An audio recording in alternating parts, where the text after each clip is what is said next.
Banyak gereja mengadakan kebaktian setiap hari Minggu. Namun, tidak ada firman Tuhan dalam Alkitab yang memerintahkan kita untuk memelihara hari Minggu sebagai hari ibadah.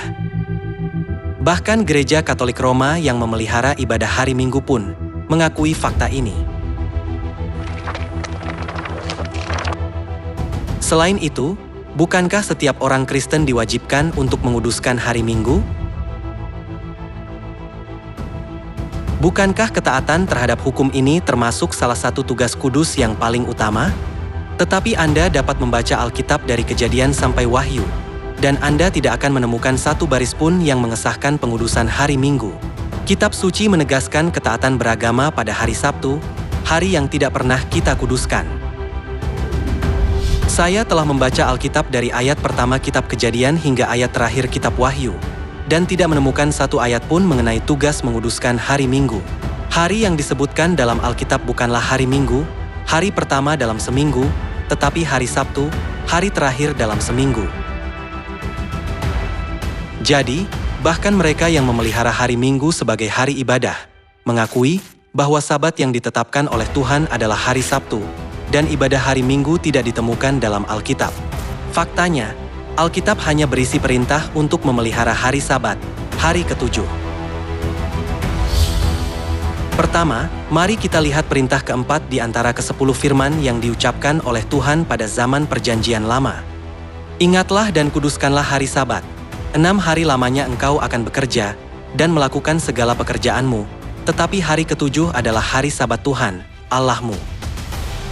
Tuhan telah memerintahkan bahwa selama 6 hari boleh bekerja, tetapi hari ke-7, yaitu hari Sabat, harus dikuduskan karena hari itu adalah hari peristirahatan Tuhan. Dengan kata lain, Dia tidak memerintahkan kita untuk memelihara hari pertama dalam seminggu, yaitu hari Minggu. Itulah sebabnya hari yang harus kita kuduskan dalam ketaatan kepada firman Tuhan adalah hari Sabat, hari ke-7, yaitu hari Sabtu. Bahkan pada zaman Perjanjian Baru, Yesus, Tuhan yang datang dalam tubuh manusia, juga mengajarkan bahwa orang-orang kudus harus memelihara hari Sabat sampai akhir zaman.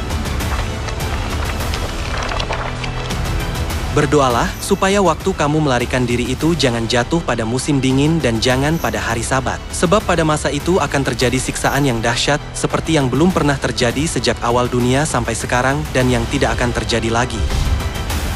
Yesus menyuruh kita berdoa agar hari siksaan terakhir tidak jatuh pada hari Sabat. Ini berarti bahwa orang-orang kudus harus menguduskan hari Sabat sampai hari terakhir. Dengan demikian, tercatat dalam Perjanjian Lama dan Perjanjian Baru bahwa Tuhan memerintahkan kita untuk memelihara hari Sabat. Tidak ada satupun ayat dalam Alkitab yang mengatakan untuk memelihara hari Minggu, hari pertama dalam seminggu. Namun demikian, saat ini, banyak gereja telah meninggalkan hari Sabat Tuhan dan mengadakan kebaktian pada hari Minggu yang tidak ditemukan dalam Alkitab. Apa yang akan terjadi pada mereka?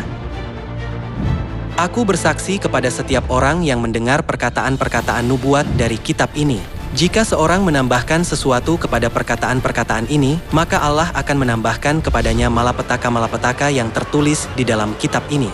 Dan jikalau seorang mengurangkan sesuatu dari perkataan-perkataan dari kitab nubuat ini, maka Allah akan mengambil bagiannya dari pohon kehidupan dan dari kota kudus, seperti yang tertulis di dalam kitab ini. Jika kita menambahkan sesuatu yang lain pada firman Tuhan yang tertulis dalam Alkitab, kita akan menerima malapetaka. Selain itu, jika kita mengurangkan sesuatu dari firman Tuhan, kita tidak dapat masuk ke dalam pohon kehidupan dan kota kudus, yaitu kerajaan sorga yang kekal.